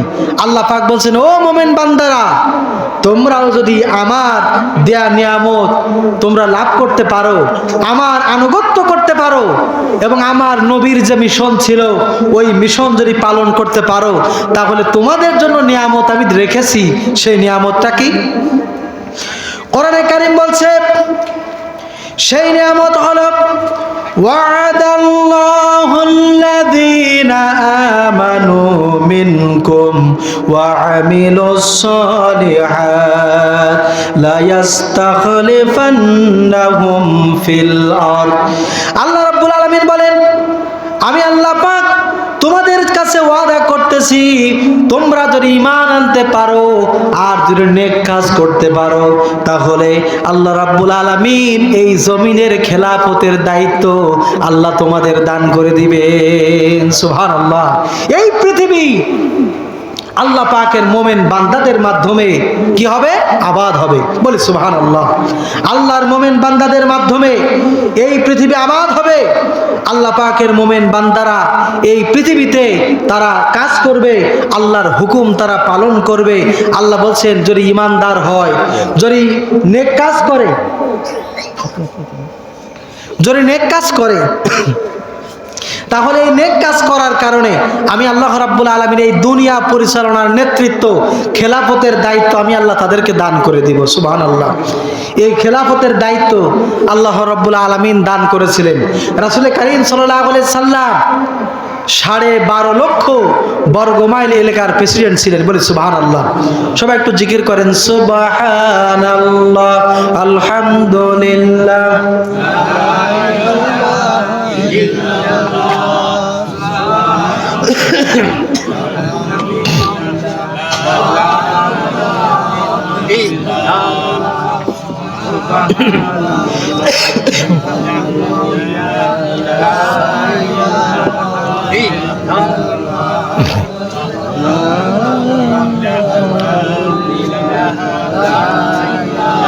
লা ইলাহা ইল্লাল্লাহু মুহাম্মাদুর রাসূলুল্লাহ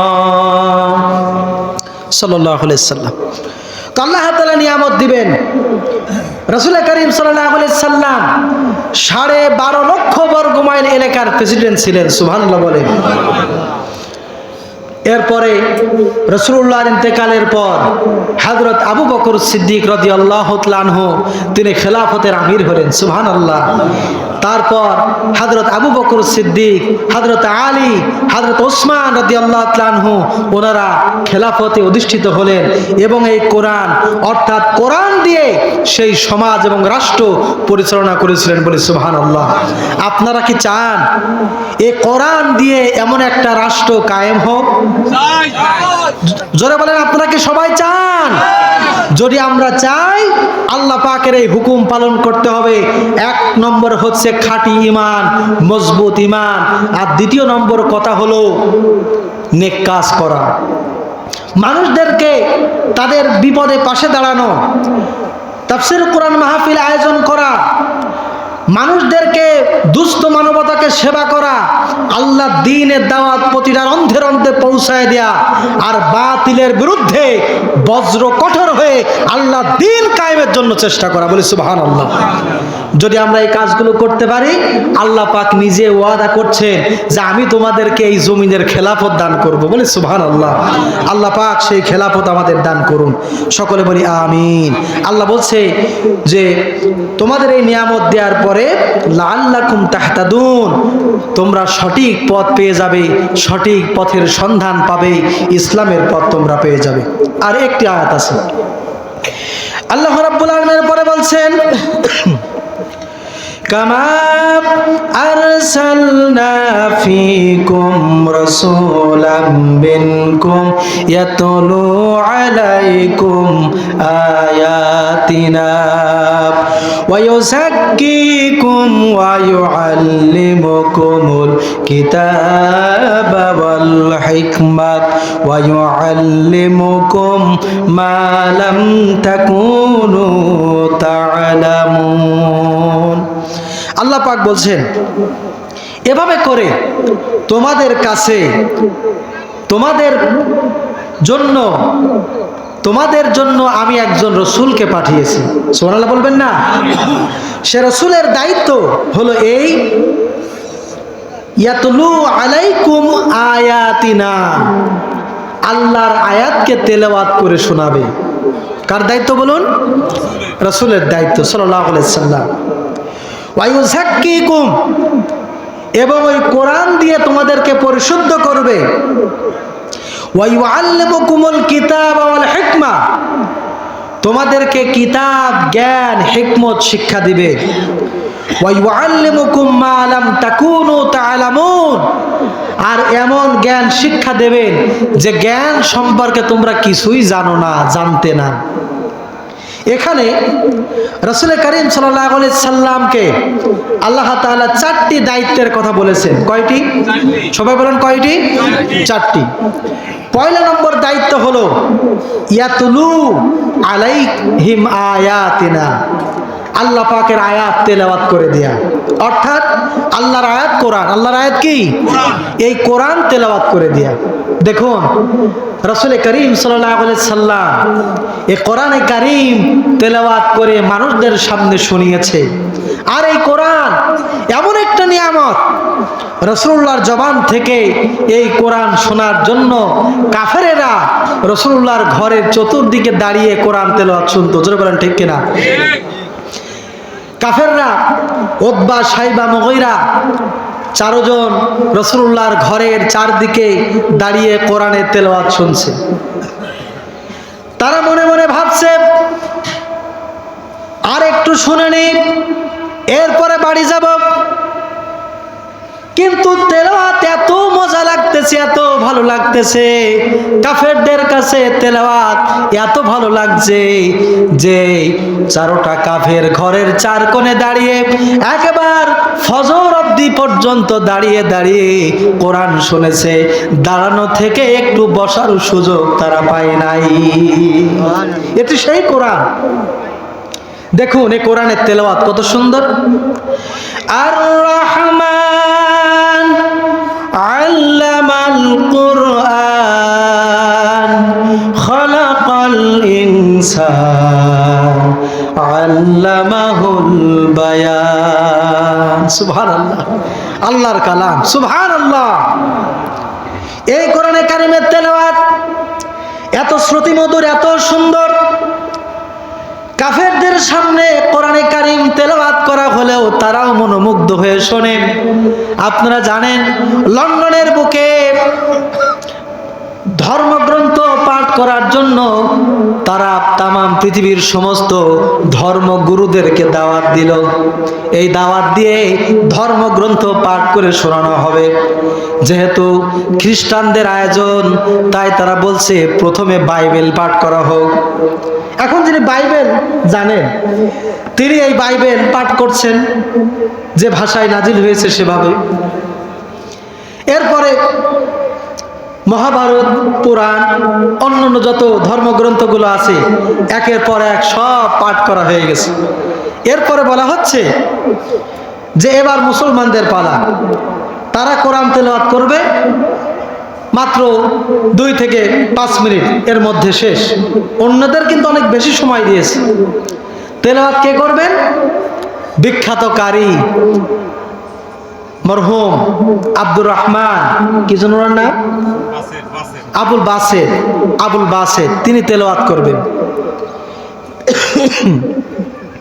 আব্দুল বাসেত তেলাওয়াত শুরু করলেন আউযু বিল্লাহি মিনাশ শাইতানির রাজিম বিসমিল্লাহির রহমানির রহিম বলে। আমার প্রিয় বন্ধুগণ, কারি আব্দুল বাসেত আল্লাহ পাকের তেলাওয়াত যখন শুরু করলেন, তেলাওয়াত করতেছে, কাফেররা মন্ত্রমুগ্ধের মতো সবাই শুনতেছে। ওই হাউজের মধ্যে যারা ছিল সবাই শুনতেছে।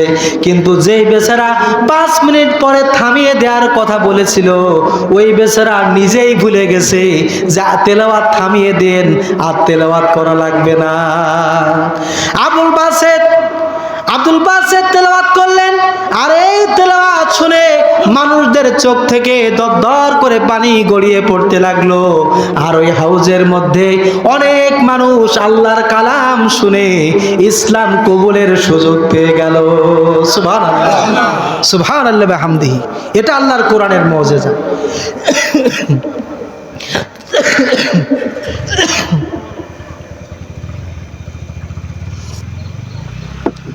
সময় তো উপস্থিতি, তাহলে আপনারা দোয়া করুন আমার কণ্ঠের জন্য, যেহেতু কম বেশি কথা বলতে হয়। আল্লাহ তাআলা যেন আমার কণ্ঠটাকে ইসলামের জন্য কবুল করেন। আপনারা দোয়া করুন, বলি আমিন। সম্মানিত উপস্থিতি, তাহলে তেলাওয়াত, এই তেলাওয়াতের কিন্তু হক আছে। এক নম্বর হক হচ্ছে কোরআন শুদ্ধ করে তেলাওয়াত করা।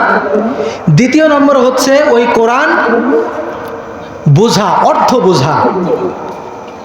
তারপর হচ্ছে এই কোরআন আমল করা। আর 4 নম্বর হক হচ্ছে এই কোরআনকে মানব সমাজে কায়েম করা। নবী সাল্লাল্লাহু আলাইহি সাল্লাম শুধুমাত্র কোরআন তেলাওয়াত করার জন্যই আসেনি, বরং কোরআন তেলাওয়াত করার জন্য না এসে বরং কোরআন এভাবে করে পেশ করেছেন যে কোরআন তেলাওয়াত করেছেন, কোরআন বুঝিয়েছেন, আবার কোরআন আমলের তাকিদ দিয়েছেন। আর এই কোরআনকে সমাজ এবং রাষ্ট্রের বুকে কায়েম করাবার জন্য নির্দেশ দিয়েছেন। রাসূল সাল্লাল্লাহু আলাইহি ওয়াসাল্লাম যখন কোরআন তেলাওয়াত করতেন তখন কিন্তু কাফেররা ভালো করেই বুঝতো, যেহেতু তারা আরবি ভাষাভাষী। আমাদের সময় মানুষগুলো কিন্তু কোরআন তেলাওয়াত করলে অর্থ সবাই বোঝে না, বোঝে নাকি? আমি যদি আপনাদের সামনে বলি মা তাত উম্মুক, আপনারা কেউ কি বুঝেছেন আমার কথা? কিন্তু এই যে কথা, এটা মারাত্মক কথা। এই কথার অর্থ যদি আপনারা জানেন তাহলে মনের মধ্যে সংশয় সৃষ্টি হবে, কাদো কাদো ভাব তৈরি হবে, এখানে আর থাকবে না, দৌড় মারবেন। এমন একটা আরবি শব্দ আমি পেশ করেছি। সেটার অর্থ কি? মা তাত উম্মুক, মানে তোমার মা মারা গেছে। এই কথা যদি কারোর সামনে বলা হয়, সে বেচারা কি আর ভালো সেন্সে থাকবে? হাও মাও করে কান্নাকাটি করতে করতে বাড়ির দিকে দৌড় দিবে, ঠিক না? তাহলে বোঝা গেল কোরআন যেটা তো আরবি শব্দ, এই আরবি শব্দটা যখন উনি বুঝেছেন তখন কিন্তু উনি কাদো কাদো কণ্ঠে চোখ দিয়ে পানি বেয়ে গড়িয়ে পড়েছে। আর উনি ওই জায়গায় দাঁড়ায়নি, যত বড় কাজই হোক না কেন দৌড়ায় বাড়ি চলে গেছে, ঠিক না? তাহলে এটা কেন হলো? কারণ ওই আরবি শব্দটা যেটা বলা হয়েছে ওটা বুঝেছে, তাই কিন্তু সে আমল করার জন্য দৌড়াইছে। আমাদের অবস্থা এরকম, আমরা তো কোরআন পড়তে পারি কিন্তু অর্থ বুঝি না, তাই আমরা আমলটাও ভালো মতো করে করতে পারি না। জোরে বলেন ঠিক কিনা? এজন্য কোরআন পড়তে হবে, আর কোরআন কি করতে হবে? অর্থ বুঝতে হবে। বুঝে 3 নম্বর শর্ত কোরআন আমল করতে হবে। আর 4র্থ শর্ত এই কোরআনের রাজ সমাজের বুকে কায়েম করতে হবে, বলে সুবহানাল্লাহ। আর এই দায়িত্ব ছিল মুহাম্মদ রাসূলুল্লাহ সাল্লাল্লাহু আলাইহি সাল্লামের। কিরকম?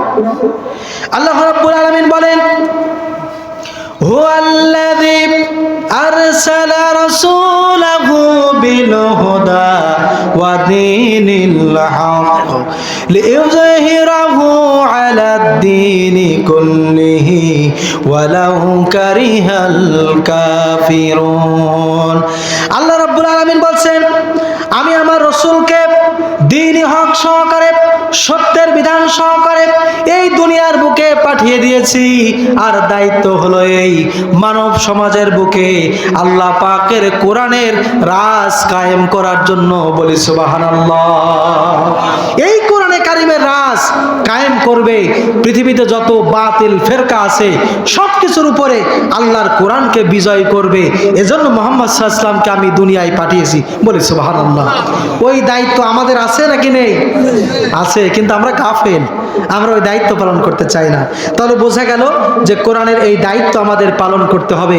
আল্লাহর নবী সেই দায়িত্ব পালন করার জন্যই আল্লাহর কোরআন প্রচার করেছে। কোরআনে কারীম বলছে, ইয়া আইয়ুহার রাসূল বাল্লিগ মা উনজিলা ইলাইকা মির রাব্বিক ওয়া ইন লাম তাফআল ফামা বাল্লাগতা রিসালাতাহু আল্লাহু ইয়াসিমুকা মিনান নাস। আল্লাহ রাব্বুল আলামিন বলছেন, হে রাসূল, আমি বাল্লিগ মা উনজিলা ইলাইকা মির রাব্বিক, তোমার রবের পক্ষ থেকে যে কিতাব নাজিল হয়েছে সেটা আপনি প্রচার করুন। আর আপনি যদি প্রচার না করেন তাহলে আপনি রিসালাতের দায়িত্ব পালন করলেন না। আর এই দায়িত্ব পালন করা সহজ নয়, অনেক কঠিন। কারণ কোরআনের দাওয়াত পেশ করতে গেলে, কোরআনের কথা পেশ করতে গেলে হুমকি ধামকি, জেল জুলুমের ভয় আছে না নাই? জীবন শেষ করে দেবে, হত্যা করবে, সেই ভয় আছে না নাই? আল্লাহ রাব্বুল আলামিন বলছেন, শুনে রাখো, মানুষের যত ষড়যন্ত্র থাকুক না কেন, আল্লাহু ইয়াসিমুকা মিনান নাস, মানুষের সমস্ত ষড়যন্ত্র নির্যাস থেকে আমি আল্লাহ রাব্বুল আলামিন তোমাকে হেফাজত করব। বলে সুবহানাল্লাহ। আর এই দায়িত্ব যদি আপনি পেশ না করেন তাহলে তো রিসালাতের দায়িত্ব পালন হলো না। তাই আল্লাহর নবী এই কোরআনের দাওয়াত পেশ করেছেন। সময় তো উপস্থিত, আমি সংক্ষেপ করার চেষ্টা করছি। তাহলে 1 নম্বর দায়িত্বের কথা আমরা কি জানলাম? আল্লাহর কোরআন প্রচার করা, কোরআন শেখা, কোরআন জানানো, বোঝানো, কোরআনের রাজ সমাজের বুকে কায়েম করা। 2 নম্বর দায়িত্ব হলো ইউজাক্কিহিম, মানুষদেরকে পরিশুদ্ধ করা। পরিশুদ্ধ কি? আমাদের এই যে নফস, অন্তর, এই অন্তরটাকে আল্লাহমুখী করা। পৃথিবীতে এমন কোন গ্রন্থ নেই যেই গ্রন্থ মানুষদেরকে জান্নাতের পথ দেখাতে পারে আল্লাহর কোরআন ছাড়া। জোরে বলেন ঠিক কিনা? কোরআন এমন একটা গ্রন্থ যেই গ্রন্থ জান্নাতের পথ দেখায় দেয়। সুবহানাল্লাহ। সুতরাং জান্নাতের পথের পথিক হওয়ার জন্য আমাদেরকে আত্মসমালোচনা করে, তাজকিয়া করে অন্তরটাকে পরিশুদ্ধ করতে হবে, আমাদেরকে আল্লাহমুখী হতে হবে। আল্লাহ রাব্বুল আলামিন তাই বলছেন, কদ আফলাহা মান যাক্কাহা ওয়া কদ খাবা মান দাসাহা, সেই ব্যক্তি সফলতা লাভ করেছে যে তার নিজেকে পরিশুদ্ধ করেছে। সুবহানাল্লাহ বলবেন না? তাহলে নিজের অন্তর পরিশুদ্ধ করতে হবে, পবিত্র করতে হবে। এই নফসকে আল্লাহর কোরআন দিয়ে সাজাতে হবে। নফসের কিছু খোরাক আছে। নফস কি ফুলকপি, বাঁধাকপি এগুলো খাবে? দাম কম হলেও খাবে? খাবে না। নফস কি নেবে? নেবে আল্লাহর কোরআনের জ্ঞান, কোরআনের বুঝ। জান্নাতে যাওয়ার জন্য যে জ্ঞান, ওই জ্ঞান নফস চাই সব সময়ের জন্য। তো আল্লাহ তাআলা বলছেন যে তোমরা এই নফসকে পরিশুদ্ধ করবে। আল্লাহর নবীকে এই দায়িত্ব দেওয়া হলো যে নফসকে পরিশুদ্ধ করবে। আল্লাহ রাব্বুল আলামিন বলছেন এই নফস পরিশুদ্ধ করার জন্য কোরআনে একাধিক নির্দেশ আছে।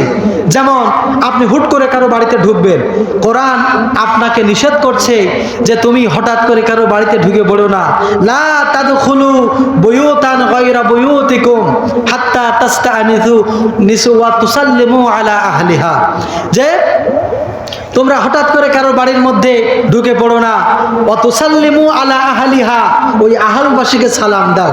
তার মানে সালাম অনুমতির মাধ্যমে আপনি তার বাড়ির মধ্যে প্রবেশ করবেন। এটা ইসলামের সৌন্দর্য।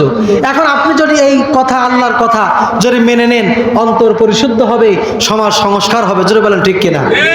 এরপরে অন্তর পরিশুদ্ধ করতে গেলে যা দেখুন, মেহমানদারি এর একটা আদব আছে না?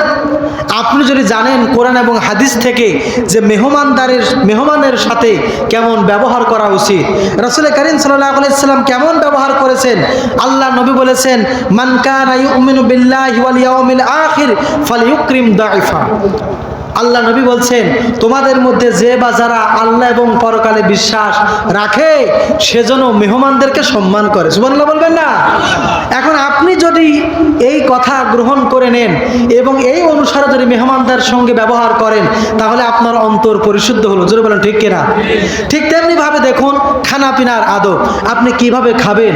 আপনি খাবারটা মাখিয়ে ডান পাশ থেকে আপনি খাবার আরম্ভ করবেন, ঠিক না? বিসমিল্লাহ বলে খাবেন, এটা বরকত, এটা আল্লাহর পক্ষ থেকে নিয়ামত।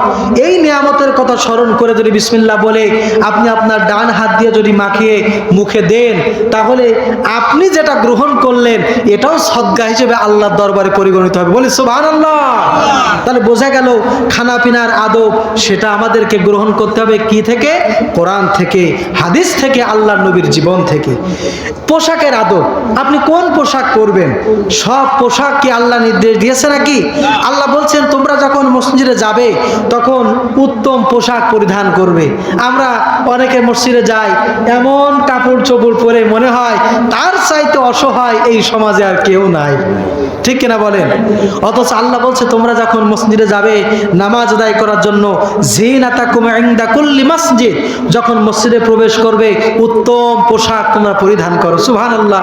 যদি আমরা এটা গ্রহণ করতে পারি তাহলে আমাদের জীবনটা শৃঙ্খলা হলো। আমরা যদি অসুস্থ ব্যক্তির সেবা করতে পারি তাও আমাদের অন্তর পরিশুদ্ধ হবে, কারণ ভোগে শান্তি নাই, ত্যাগেই প্রকৃত সুখ। ঠিক কিনা বলে?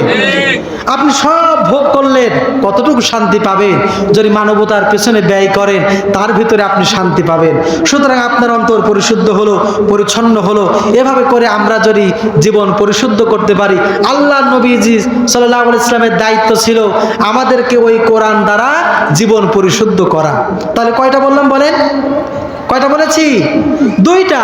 একটা হচ্ছে কোরআন তেলাওয়াত করা, দ্বিতীয় নম্বর বললাম ওই কোরআন দিয়ে মানব জাতিকে পরিশুদ্ধ করা। রাসূল সাল্লাল্লাহু আলাইহি ওয়াসাল্লামের উপরে আল্লাহর তরফ থেকে এই দায়িত্ব। দুইটা বললাম, বাকি আছে কয়টা? বলেন বলেন। দুইটা। তারপর আল্লাহ পাক বলছেন যে আল্লাহ পাক তাদেরকে কিতাব এবং হিকমত শিক্ষা দিবেন। ওয়া ইউআল্লিমুকুমুল কিতাব ওয়াল হিকমা, তাদেরকে কিতাব হিকমত শিক্ষা দিবেন। কিতাব কোরআনের জ্ঞান, আর হিকমত হচ্ছে প্রজ্ঞা। প্রজ্ঞা হচ্ছে এমন জ্ঞান যে জ্ঞান দূরদৃষ্টি সম্পন্ন, অর্থাৎ দূরে একটা ঘটনা ঘটেছে, আপনি এখানে থাকবেন, দূর থেকে আপনি আঁচ করে বলতে পারবেন যে এটা এরকম বিষয় আর এটা এরকমটাই হতে পারে।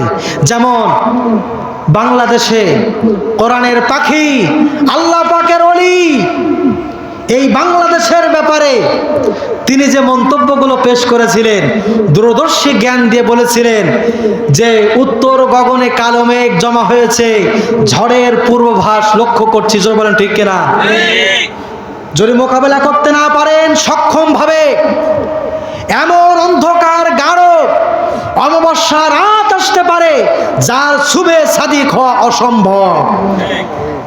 আল্লাহ পাকের ওলি দূরদৃষ্টি সম্পন্ন জ্ঞান দিয়ে জন্য এটাই পেশ করলেন যে ঈমান তাকওয়া যদি না থাকে তাহলে মুনাফিকদের দ্বারা আমরাই ধ্বংসপ্রাপ্ত হয়ে যেতে পারি।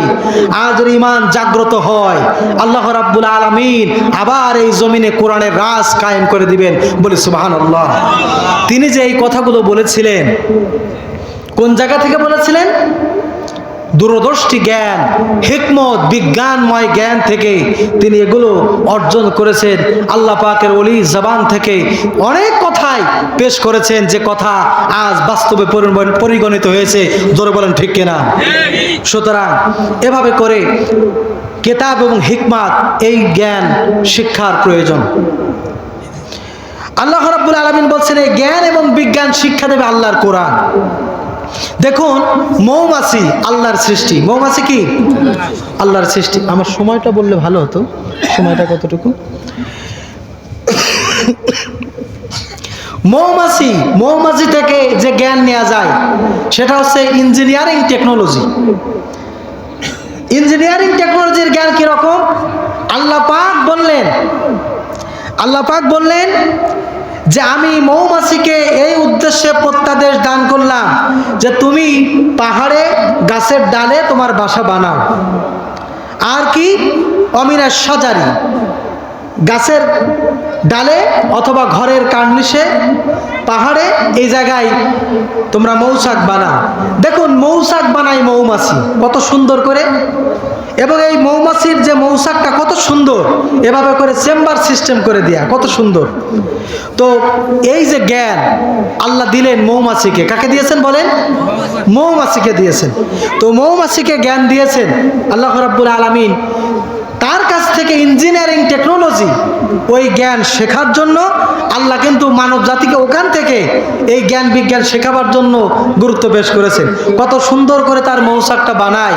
দেখুন, দেয়ালে কার্নিশে ঝুলে থাকে 1 মণ, 1.5 মণ, 2 মণ এরকম ওজনের কি বলা যায় মৌচাক ঝুলে থাকে, কিন্তু দেয়াল থেকে ছিঁড়ে পড়ে না। সুবহানাল্লাহ বলবেন না? কত বড় সুপারগুলো আটা লাগাইছে সে যে ওখান থেকে ছিঁড়ে পড়ছে না। তাহলে সেখান থেকে জ্ঞান বিজ্ঞান শেখার প্রয়োজন আছে। দেখুন, মানুষের শরীরের যে অনুভূতি, এটা চামড়ায় হয় নাকি গোশতে হয়? জানেন আপনারা? এতে পূর্বে মানুষ জানতো যে এই চামড়া গোশত সব জায়গায় অনুভূতি, কিন্তু না। কোরআনে কারীম বলছে কুল্লামা নাদিজাত জুলুদুহুম বাদদালনাহুম জুলুদান গায়রাহা লিয়াযুকুল আযাব। আল্লাহ রাব্বুল আলামিন বলেন, জাহান্নামীদের শরীরের চামড়া একবার ঝলসিয়ে দেওয়া হবে, আবার নতুন করে চামড়া পরিধান করানো হবে, যাতে করে লিয়াযুকুল আযাব, আযাবের স্বাদ গ্রহণ করতে পারে। সুতরাং কোরআন বলছে অনুভূতি হয় চামড়ায়। আজকে ১৫০০ বছর পর বিজ্ঞানীরা বলছে এ কথাই সত্য যে অনুভূতি গোশতে থাকে না, অনুভূতি হয় চামড়ায়, চামড়ায় অনুভূতি হয়। এজন্য জাহান্নামীদেরকে একবার তাদের শরীরে ওরকম পরিয়ে দেওয়া হবে, আবার নতুন করে চামড়া ঝলসিয়ে দেওয়া হবে, আবার পরিয়ে দেওয়া হবে। তাহলে অনুভূতি হয় কিসে? চামড়ায়। এটা বিজ্ঞান আজকে বলতেছে, কিন্তু ১৫০০ বছর আগে আল্লাহ পাকের কোরআন বলে রেখেছে। তাহলে দেখুন এই কোরআন কত বিজ্ঞানময় কিতাব, বলে সুবহানাল্লাহ। আল্লাহ রাব্বুল আলামিন আল্লাহ রাব্বুল আলামিন শুধু তাই নয়, লোনা পানি এবং মিষ্টি পানি যে ব্যবস্থাপনা করে রেখে দিয়েছেন, আল্লাহ পাক বলেন এখানেও একটা বিজ্ঞান কাজ করতেছে। এটা একটা গবেষণা ধর্মী আয়াত। আল্লাহ বলেন মারাজাল বাহরাইনি ইয়ালতাকিয়ান বাইনাহুমা বারযাখুন লা ইয়াবগিয়ান। দুটি নহর বয়ে যাচ্ছে একই সমান্তরালে, একটার পানি লোনা আর একটার পানি মিষ্টি, কিন্তু মাঝখানে কোনো পার্টিশন নেই, বলে সুবহানাল্লাহ। প্রশান্ত মহাসাগরে এমন একটা নদী আবিষ্কার হয়েছে যেখানে একটা নদী চতুর্দিকের পানি লোনা আর মাঝখানে একটা নদী আবিষ্কার হয়েছে, সেই জায়গার পানি সম্পূর্ণ মিষ্টি, বলে সুবহানাল্লাহ। অথচ মাঝখানে কোনো পার্টিশন নেই, কোনো দেয়াল নেই, অথচ লবণ পানি মিষ্টি পানির মধ্যে প্রবেশ করছে না, মিষ্টি পানি লবণ পানির মধ্যে প্রবেশ করছে না। এই যে আল্লাহ পাকের যে নিদর্শন, এই নিদর্শনটা দিয়েছেন কে? আল্লাহ, আর আমাদেরকে বোঝার জন্য দিয়েছেন। এখন এই আয়াতে কারিমা গবেষণা করে বিজ্ঞানীরা তারা দেখুন কি উদ্ভাবন করলেন। আল্লাহ পাক তার পরবর্তী আয়াতে বলছেন ইয়াখরুজু মিনহুমাল লুলু ওয়াল মারজান। লোনা পানি আর মিষ্টি পানির মধ্যস্থলে আমি তোমাদের জন্য মূল্যবান মণিমুক্তা রেখে দিয়েছি, বলি সুবহানাল্লাহ। আজকের বিজ্ঞানীরা তারা গবেষণা করে দেখতেছে টোটাল সমুদ্রের ভিতরে যত মূল্যবান সম্পদ আছে, লোনা পানি আর মিষ্টি পানির মাঝখান বরাবর ওই জায়গায় তারা তথ্য অনুসন্ধান করে বের করেছে যে সমুদ্রের ভিতরে যত সম্পদ আছে তার চাইতে অনেক মূল্যবান সম্পদ লোনা পানি মিষ্টি পানির মাঝখানে আল্লাহ রেখে দিয়েছে, বলি সুবহানাল্লাহ। এই কোরআন গবেষণা করেই আজকে আমরা এই জ্ঞান বিজ্ঞান আমরা জানতে পারলাম, বলি সুবহানাল্লাহ। ইতিপূর্বে বলতো চন্দ্র ঘোরে, বিজ্ঞানীরা বলতো চন্দ্র ঘোরে, কখনো বলতো যে না এ জমিন ঘোরে, আবার একথা পেশ হলো যে আমরাও ঘুরি। এখন ঘোরেটা কে? একবার এক এক বিজ্ঞানী এক এক রকম কথা বলে, আর একজন আর এক কথা বলে। অথচ ১৫০০ বছর আগে আল্লাহর কোরআন যেটা বলেছে, কোরআন কি বলছেন?